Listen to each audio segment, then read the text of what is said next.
Hey, this is Sully for Antisocial News. This is Friday, August the 25th, 2017, and this is the Body Count Report where I'm going to be showing you world news that is either people fighting for or losing their lives around the world. And first up, following several natural disasters from around the world, including Thailand and Vietnam and Africa and India.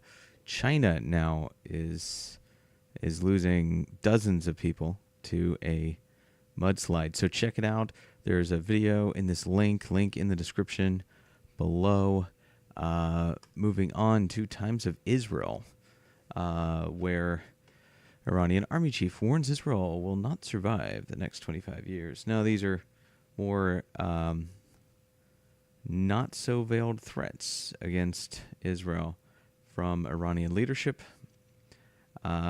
Check it out. Check out the Israel-Iran situation in Times of Israel. They do a good breakdown for it. Jerusalem Post, I feel, is a little better at the Israel-Palestinian relationship, or as they call it, the Arab-Israeli conflict. So Jerusalem Post is reporting a story that I'm a little conflicted on, to be honest. Frankfurt becomes first German city to ban anti-Semitic BDS movement.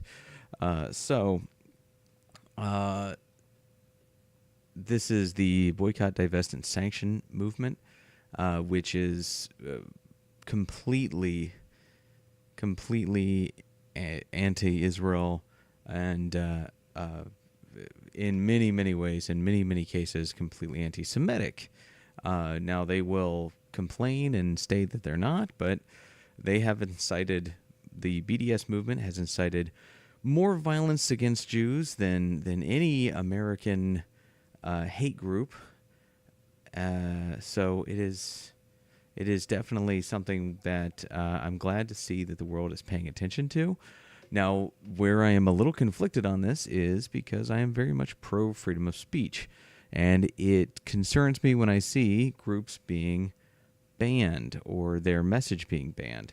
But as I pointed out, the BDS message validates violence in Israel against Israelis, against Jews, and many Jews have died because of the validity that the BDS movement gives them.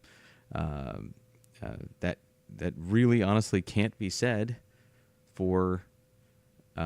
you can't say that hundreds of Jews have been killed by neo-Nazis in America or in Israel. It's the BDS movement that's been killing Jews in Israel and even shooting up places here in the United States and running over people in Europe. It's the anti-Israel movement. The attacker in Barcelona was pushed to do stuff like this and inspired to do stuff like what he did because of the anti-Israel Palestinian rhetoric.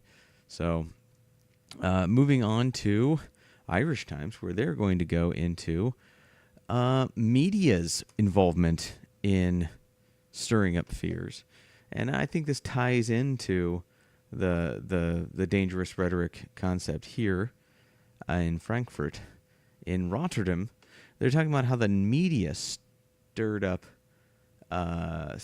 concern, and they thought that there was another terrorist attack, but apparently it was a false alarm.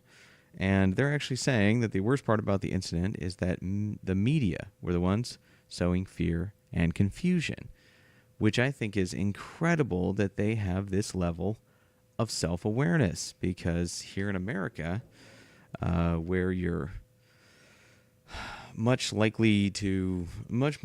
likely to die of some medical thing than any sort of gun violence, the media will partition violent stories to the top and sow fear between cultures, between political parties, between races, and incite violence. And they're never really called out on it, and they never have the self-awareness to notice this. And I'm really impressed to see the self-awareness of the reporters here at the Irish Times. So good job, Peter Kluski in The Hague. Good article there. Now, this is, piggybacking off that story, Task Force slams ambush of Legazpi broadcaster. Now, the task force that is condemning an attack on a broadcaster in the Philippines is the Presidential Task Force on Media Security, which I think is kind of a bigger news story than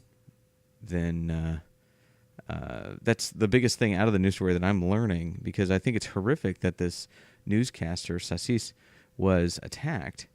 But I am very comforted to know that one of Duterte's number one concerns is the protection of the media or the press. So that's comforting in a way, because of all the human rights threats and the human rights concerns out of the Philippines.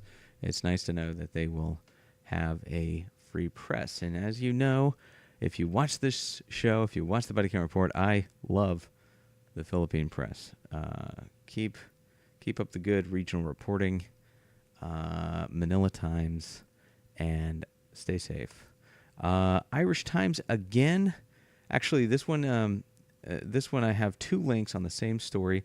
One from where I should get it from here, the Times of India, and then I also have the Irish Times on here too. So we have Irish Times and Times of India on the story about violence in Panchkula as the Dera chief is found guilty of rape. Now this is I like the Irish perspective here. At least 25 killed in clashes after Indian God man convicted of rape.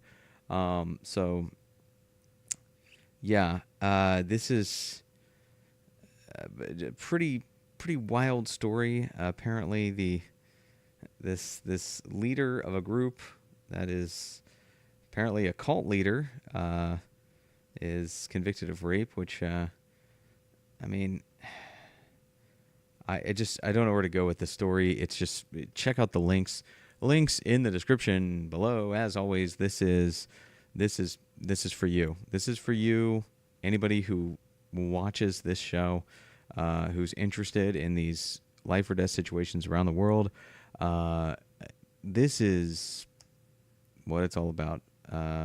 Bizarre, obscure cult, and a crackdown from a government, and really just a confusing mess for people on the outside to look at. Cheers, everybody. This has been a Friday body count report. So jump on this, go to the link list, see what's going on in India, in Europe, in Israel, in China. And then when you're done reading these stories for yourself and you're really bummed out, check out the Lighten Up link. As every Friday now, I have a Lighten Up link, and it is, I'll just go ahead and tell you, it's dachshund puppies. And if dachshund puppies don't lighten you up, well, then you're not human. I just got to tell you that. You got to find out what cold-blooded creature you are, because dachshund puppies are the best. Okay, this has been Sully for the Body Count Report, Friday, August the 25th, 2017. Everybody have a great weekend. Stay safe out there, and subscribe and see Kamikaze Cowboy on Sunday. Cheers.